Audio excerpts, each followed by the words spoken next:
Let's go over a recent marriage-based interview that we had in Dallas. In this case, by the time we had the interview, our clients had been married for at least 6 months and they had been dating a little under a year. For me, I don't really have strict guidelines on how long do you have to be married before you file a case, how long do you need to be dating before you get married. It's all very specific to your relationship and your love story. So normally during a consultation, you'll tell me how you met your spouse, and then based on that information, then I make a decision based on my opinion, and I'll give you an honest opinion as to whether you can file a case or whether you should wait a few months. Now, everybody's gonna have their own opinions about the love story, as you know. But if I have a case where they recently got married and they had not been dating for a very long time, then I really want to look at the evidence that the couple has, and we really want to work together to strengthen their case. We want to make sure that when we go to the interview, the officer, any officer that you get, no matter how strict they are, that they don't have an issue with the timeline and with the marriage case. So in this case, the interview lasted about 50 minutes, which is a very long time. Interviews normally last between 15 to 25 minutes.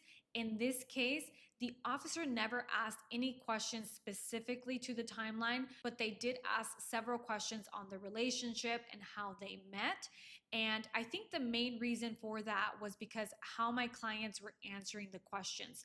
We usually prepare our clients to have a short summary of their love story, but the way the officer conducted the interview, it was more like they asked a question and then our clients responded. So it was a little bit different. Once we got to the security questions, as you know, there's about 70 security questions. The officer only asked 3 questions. Had the applicant been arrested? The answer was no.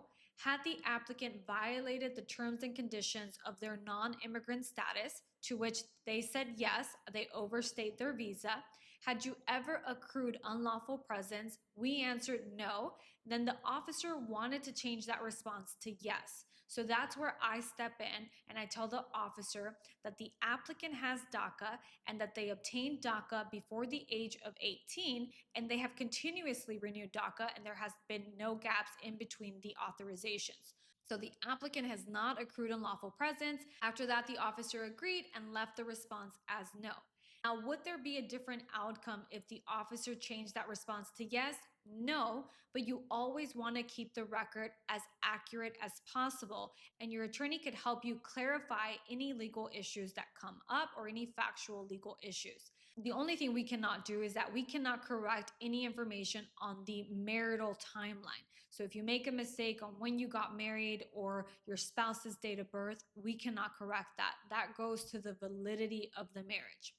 After our interview, the officer mentioned that the petition was going to get approved, and we did receive an approval for that petition that same day. They did mention that due to the new vetting process, the green card was going to be on hold until they clear the additional background checks, and then after that, we will receive an approval.